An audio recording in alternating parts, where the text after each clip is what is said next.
पिलातुस ने प्रधान याजकों और सरदारों और लोगों को बुलाकर उनसे कहा, तुम इस मनुष्य को लोगों का बहकाने वाला ठहराकर मेरे पास लाए हो, और देखो, मैंने तुम्हारे सामने उसकी जाँच की, पर जिन बातों का तुम उस पर दोष लगाते हो, उन बातों के विषय में मैंने उसमें कुछ भी दोष नहीं पाया है, न हेरोदेस ने, क्योंकि उसने उसे हमारे पास लौटा दिया है, और देखो, उससे ऐसा कुछ नहीं हुआ कि वह मृत्यु के दंड के योग्य ठहराया जाए। इसलिए मैं उसे पिटवा कर छोड़ देता हूँ। पिलातुस पर्व के समय उनके लिए एक बंदी को छोड़ने पर विवश था। तब सब मिलकर चिल्ला उठे, इसका काम तमाम कर और हमारे लिए बरअब्बा को छोड़ दे।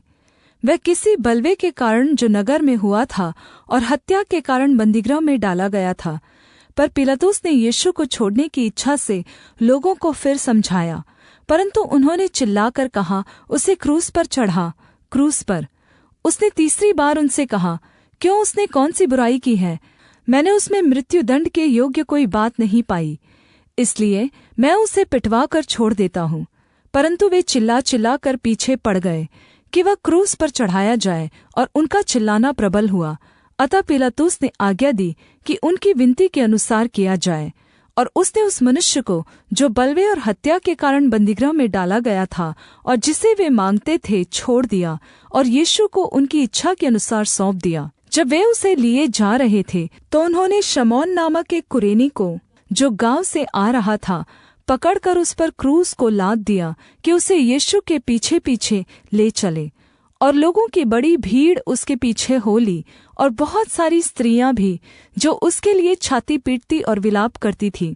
यीशु ने उनकी ओर फिरकर कहा, हे यरूशलेम की पुत्रियों, मेरे लिए मत रो, परन्तु अपने और अपने बालकों के लिए रो, क्योंकि वे दिन आते हैं जिनमें लोग कहेंगे, धन्य है वे जो बाँझ हैं, और वे गर्भ जो न जने, और वे स्तन जिन्होंने दूध न पिलाया।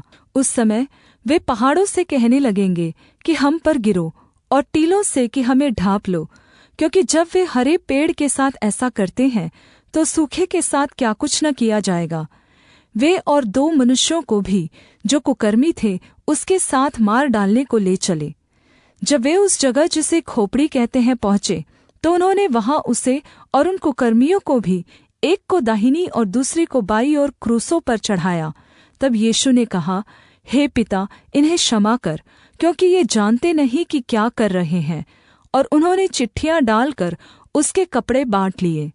लोग खड़े खड़े देख रहे थे, और सरदार भी उपहास कर करके कहते थे, इसने औरों को बचाया। यदि यह परमेश्वर का मसीह है और उसका चुना हुआ है, तो अपने आप को बचा ले। सिपाही भी पास आकर और सिरका देकर उसका उपहास करके कहते थे, यदि तू यहूदियों का राजा है, तो अपने आप को बचा। और उसके ऊपर एक दोष पत्र भी लगा था, यह यहूदियों का राजा है।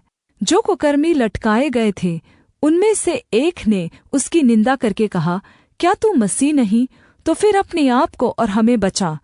इस पर दूसरे ने उसे डांट कर कहा, क्या तू परमेश्वर से भी नहीं डरता? तू भी तो वही दंड पा रहा है, और हम तो न्यायानुसार दंड पा रहे हैं, क्योंकि हम अपने कामों का ठीक फल पा रहे हैं। पर इसने कोई अनुचित काम नहीं किया। तब उसने कहा, हे यीशु, जब तू अपने राज्य में आए, तो मेरी सुधि लेना। उसने उससे कहा, मैं तुझसे सच कहता हूँ कि आज ही तू मेरे साथ स्वर्गलोक में होगा। और लगभग दोपहर से तीसरे पहर तक सारे देश में अंधियारा छाया रहा, और सूर्य का उजियाला जाता रहा, और मंदिर का पर्दा बीच से फट गया। और यीशु ने बड़े शब्द से पुकार कर कहा, हे पिता, मैं अपनी आत्मा तेरे हाथों में सौंपता हूँ। और यह कहकर प्राण छोड़ दिए। सूबेदार ने जो कुछ हुआ था देखकर परमेश्वर की बड़ाई की, और कहा, निश्चय यह मनुष्य धर्मी था। और भीड़ जो यह देखने को इकट्ठी हुई थी, इस घटना को देखकर छाती पीटती हुई लौट गई। और उसके सब जान पहचान और जो स्त्रियां गलील से उसके साथ आई थी, दूर खड़ी हुई यह सब देख रही थी। और वहाँ यूसुफ नामक महासभा का एक सदस्य था, जो सज्जन और धर्मी पुरुष था, और उनके विचार और उनके इस काम से प्रसन्न न था। और वह यहूदियों के नगर अरिमतिया का रहने वाला और परमेश्वर के राज्य की प्रतीक्षा करने वाला था। उसने पिलातुस के पास जाकर यीशु का शव माँगा और उसे उतार कर मलमल की चादर में लपेटा और एक कब्र में रखा जो चट्टान में खोदी हुई थी और उसमें कोई कभी न रखा गया था।